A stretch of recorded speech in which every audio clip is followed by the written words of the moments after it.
Why we drill wells begins with a direct premise. Wells are the physical link between subsurface uncertainty and petroleum decisions. The focus is clear. Why wells are drilled, how they fit into the petroleum lifecycle, and how every decision is tested against safety, economics, and responsibility. A well is drilled because interpretation alone cannot answer the core questions. Geological models, seismic data, and reservoir expectations guide the decision, but direct well data confirms what is actually underground. Direct evidence changes the level of certainty. Exactly. An exploration well can prove whether oil or gas exists, identify fluid contacts, recover rock and fluid samples, measure pressure, and test whether production is commercially worthwhile. From an engineering perspective, that data supports the next decisions: well, design, rig selection, drilling cost, casing strategy, and operational risk control. And that connects naturally to the life cycle. The petroleum life cycle moves from exploration into drilling, then completion and production. Later, the well may require intervention, and finally it must be abandoned safely. Each stage depends on the well as a controlled pathway. First to investigate the reservoir, then to produce from it, then to maintain or secure it over time. So the well is not only an entry point. Correct. It is also a measurement system. Cuttings, cores, logs, pressure readings, and production tests turn assumptions into evidence. The three decision pillars frame the message.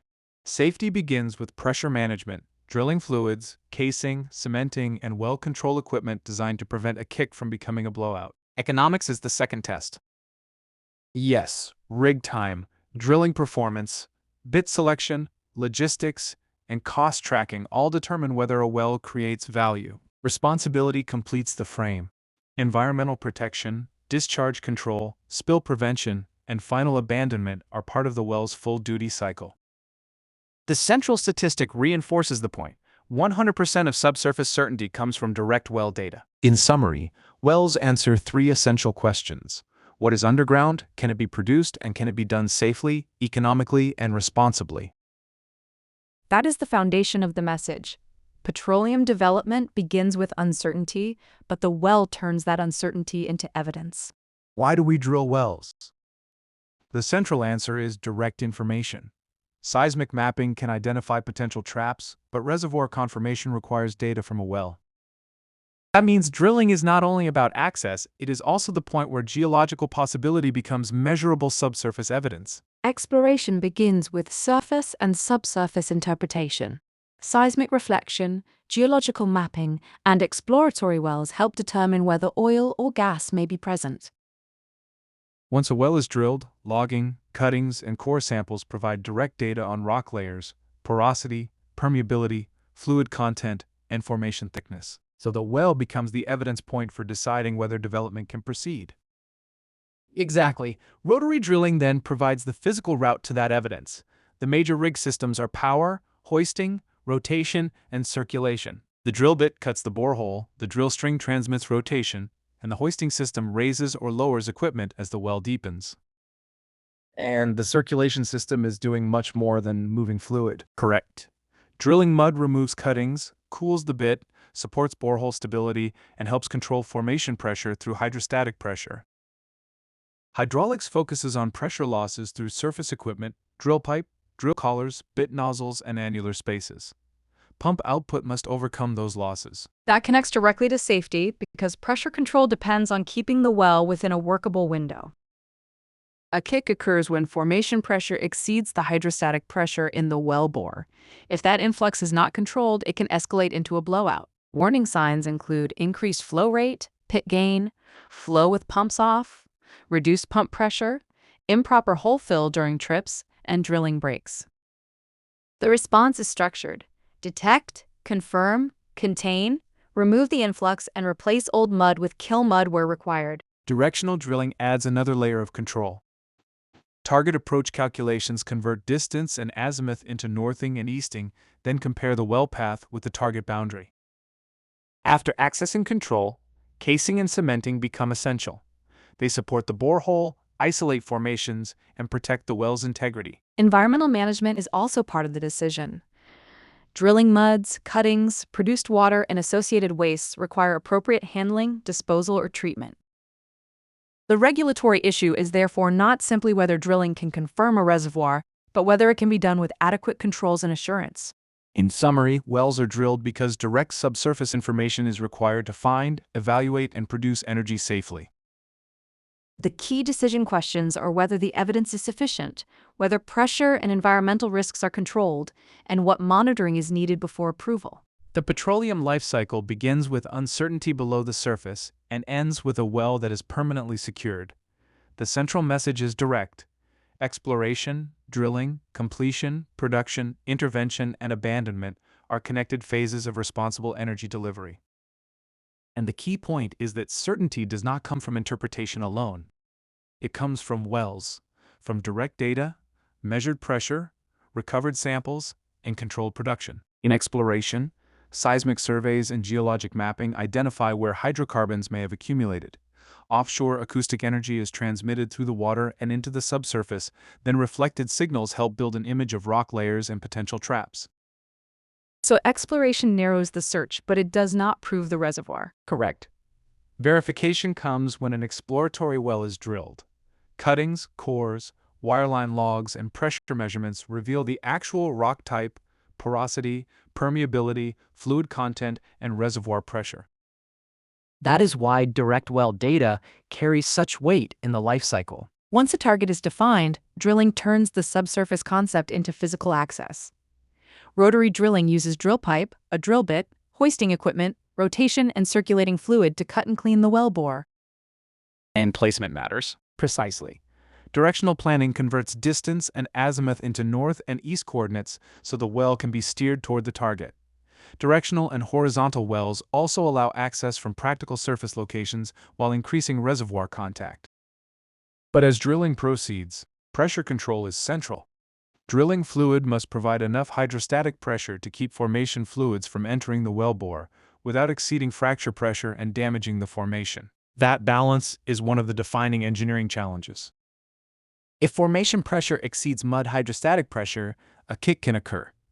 Warning signs include pit gain, increased flow, flow with pumps off, pump pressure changes, and improper hole fill during trips. And that is where blowout prevention becomes active. Exactly. Blowout preventers seal the well when needed. Annular preventers can close around different pipe sizes, while ram preventers can seal around pipe, close an open hole, or, in emergencies, shear pipe. Once the well is shut in, kill procedures remove the influx and replace the existing mud with kill-weight mud while maintaining constant bottom hole pressure. After drilling, completion creates the controlled path for production. Casing and cement support the wellbore, isolate formations, protect freshwater zones, and prevent unwanted fluid migration. Then tubing, packers, wellheads, and safety valves complete the pressure-contained route from reservoir to surface. In production, oil, gas, and water are separated and handled through facilities, tanks, flow lines, and processing equipment. Produced water, drilling muds, cuttings, and associated wastes require controlled management, treatment, reuse, injection, or approved disposal. Production is therefore not just extraction. It is flow control, separation, monitoring, and environmental management. Intervention keeps the well aligned with its purpose. Workover activity may involve killing a well, testing equipment, fishing, milling, sidetracking, cementing, perforating, or restoring completion performance. It also requires disciplined communication. Yes, field responsibilities include program execution, daily reporting, equipment readiness, rig surveillance, well control drills, emergency response procedures, and clear coordination between operations, engineering contractors, and service companies. Finally, abandonment closes the life cycle. Cement plugs are placed across hydrocarbon zones, casing shoes, freshwater aquifers, and near-surface intervals to isolate the well permanently. The objective is long-term containment. No uncontrolled flow, no cross-flow, and no migration into protected zones. The life cycle is a sequence of verification and control. Seismic interpretation begins the search, but wells provide the direct evidence needed to confirm reservoirs, manage pressure, complete safely, produce responsibly, and intervene when conditions change. The final message is that 100% of subsurface certainty comes from direct well data. Across exploration, drilling, completion, production, intervention, and abandonment, the well is the point where interpretation becomes measured reality. Every well must answer 3 questions before drilling decisions can be considered complete.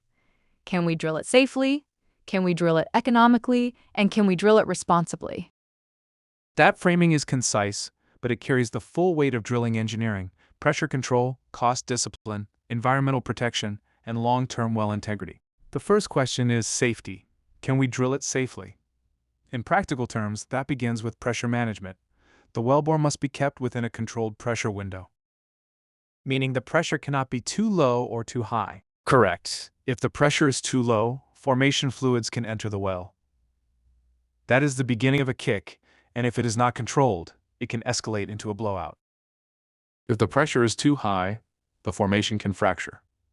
That can lead to lost circulation, fluid losses, and a different kind of well control problem. So safety is not a general slogan here. It is an operating condition. Exactly. The drilling fluid, the well control system, the blowout preventers, the monitoring equipment, and the operating procedures all support that first question. The goal is to protect people, protect equipment, protect the well, and protect the surrounding environment before efficiency is even considered. The second question shifts the focus. Can we drill it economically? This is where drilling becomes a continuous cost evaluation. Rig time, bit performance, trip time, mud properties, hydraulics, and equipment choices all affect the final cost per drilled interval. And speed alone is not the measure. Precisely. A fast bit run may look efficient, but if it increases wear, damages the hole, causes extra trips, or raises the risk of stuck pipe, the overall cost can increase. Economic drilling means optimizing cost while preserving operational reliability. Bit selection, nozzle sizing, drilling hydraulics, and mud design are not isolated choices. They interact. That connects directly back to safety. A cheaper choice is not economical if it creates a control problem. Yes. The economic question is really about maximizing value, not simply minimizing expense. The third question is responsibility. Can we drill it responsibly? Responsibility includes environmental protection, but it also includes long-term stewardship of the well. Drilling fluids and cementing practices are central here because they influence what happens beyond the immediate drilling operation. Exactly. Drilling fluids help control pressure, carry cuttings, cool and lubricate the bit, and stabilize the borehole. But they must also be selected with formation effects and environmental considerations in mind. Cementing is equally important.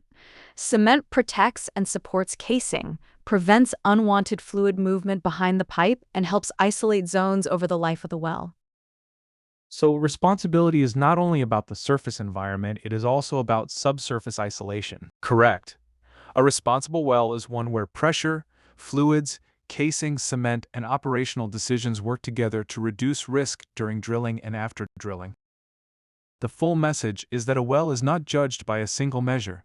Safety asks whether pressure and hazards are controlled. Economics asks whether cost and value are optimized. Responsibility asks whether the environment and long-term integrity are protected. Every drilling decision balances safety, cost, and environmental responsibility. A well is truly ready only when all 3 questions can be answered with discipline and evidence.